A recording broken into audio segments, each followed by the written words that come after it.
Undisputed.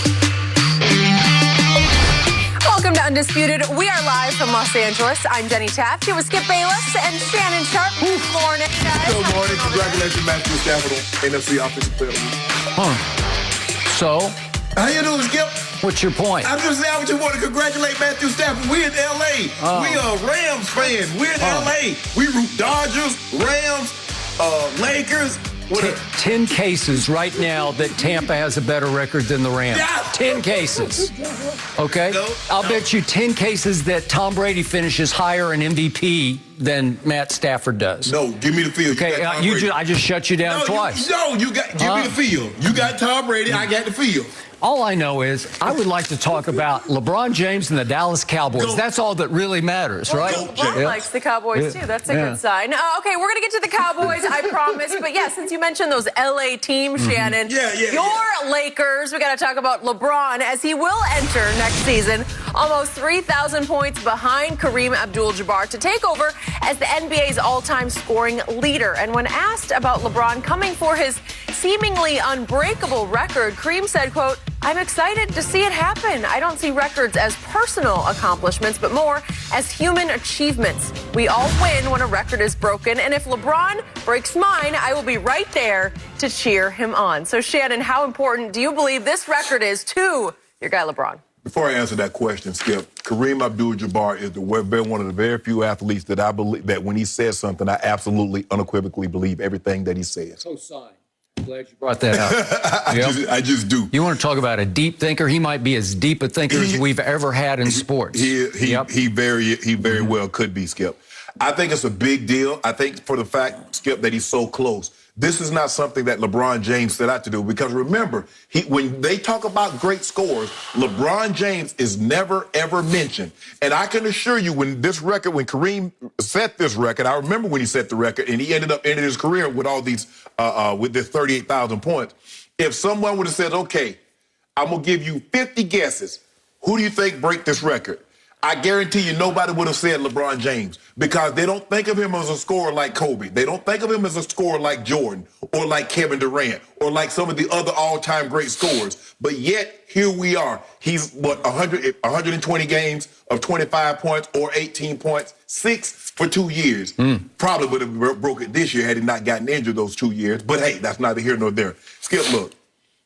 This tells me that LeBron James has been good for a very, very long time.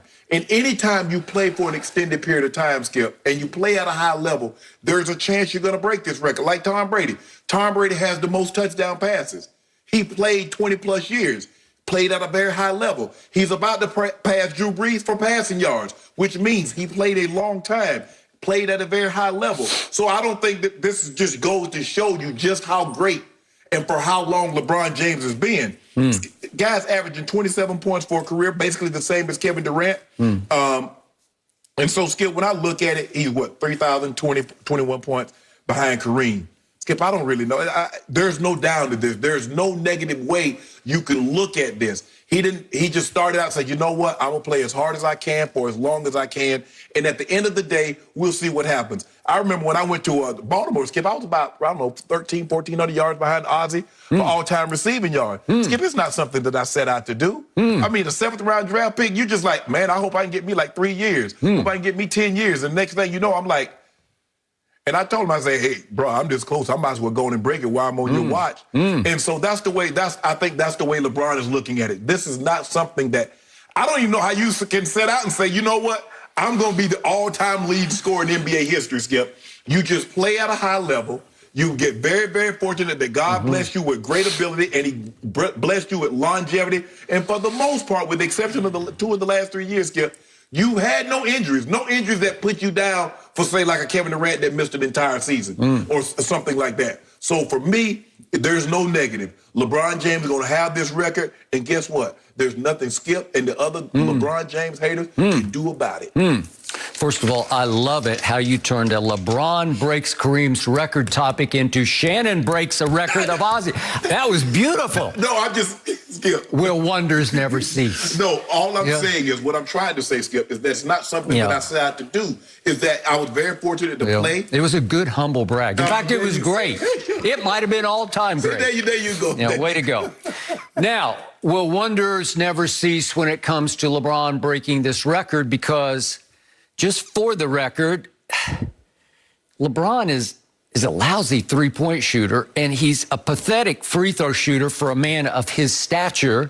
And that guy is going to be the all-time leading scorer in the history of pro basketball. How many did Kareem make? Woo. Free throws? No three-pointers. Oh, well, he didn't do that, obviously. He's 7 feet 2 inches tall. And I'm glad you brought that up, because Kareem was a career 72% free throw shooter at 7'2". LeBron is a tick higher at 73%, and he is a two-guard. Right. He's not 7'2", he is a two-guard. Mm-hmm. That's phenomenally bad, because already, would you believe that LeBron has missed almost 2,000 more free throws than Kareem missed in his career, because LeBron is a much higher volume free throw shooter than Kareem was. Right. And the other quick point, to just put this into a frame of reference, remember, once the Showtime Lakers got really good in 88, 89, 90, that was their peak years. They won 2 championships and should have won a third. But remember, Magic and Byron pulled their hamstrings in 89 at Detroit, and they got swept by the Pistons when I thought they were going to sweep the Pistons.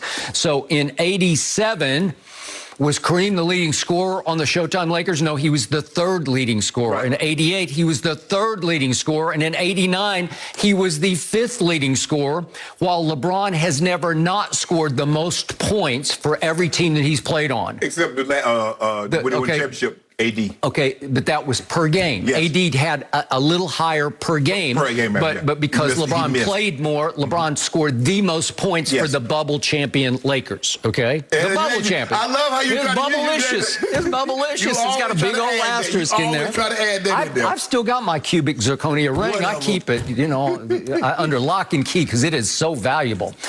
Okay, so it's interesting, because you said there's no negative to this, but here, this is what's fascinating to me, that now as LeBron James is on final approach to this, and I'm going to also remind you, sir, that if you do combined regular season and playoff points, he's really on final approach, because he's going to break it later this year. Yeah. And I'm sure you will come in here and throw a party that day. Yes, you will. We'll have confetti raining down from the ceiling in here. No, what we're going to do is that we're saving the celebration for at the end. Okay. Well, for the championship.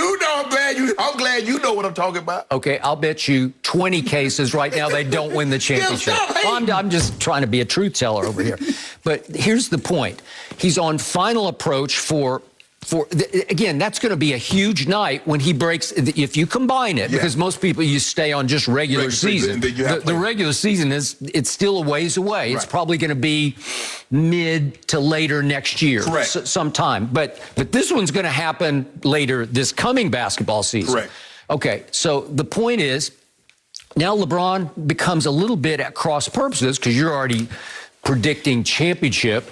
Well, does breaking the record and championship go together? Do they go hand in hand? Because I am not sure they do. They do. Because I see a very different LeBron. I started to see a very different LeBron last year, because he has to change the way he plays so that he makes sure he stays on course to break the record. How did he have to change the way he played?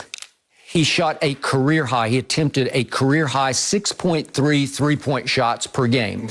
Obviously, I'm not great. I'm actually pretty good at math, but obviously 3 is better than 2. And LeBron is a savant when it comes to basketball. He is the genius of genii when it comes to basketball IQ. Still has obviously the highest. I think he's the highest ever. You could argue Magic. It's close. We could throw in a couple other people, but I'm going to put LeBron at the top of that list. So he's already figured out. He figured out going into last year, I need to take more threes because it's a quicker path to Kareem. Well, what does breaking this record mean to him? Well, it's all he's got left to make his pretty pathetic case that he's better than Michael Jordan. No, Skip. He still has the opportunity. You make it seem like LeBron is on his last leg. See, this is the problem that I'm having with you because you're making it seem like LeBron is averaging 10 points a game and he's just hanging on. He's averaged 25 points for 17 straight seasons. Right. This is not a hanging on record. Okay, I got it. But he still needs to flip his game upside down because the bubble year, what did he do? He led the league in assists because when he wants to do that, he is highly capable of doing that. And then all of a sudden, his assists dropped dramatically last year because he went from 10.2 all the way down. This is a plunge to 7.8 because he's saying, I got to concentrate on scoring the basketball. So what role did Dennis Schroeder play in that? Because Dennis Schroeder had almost a career high in assists. So what role did he play as a starter?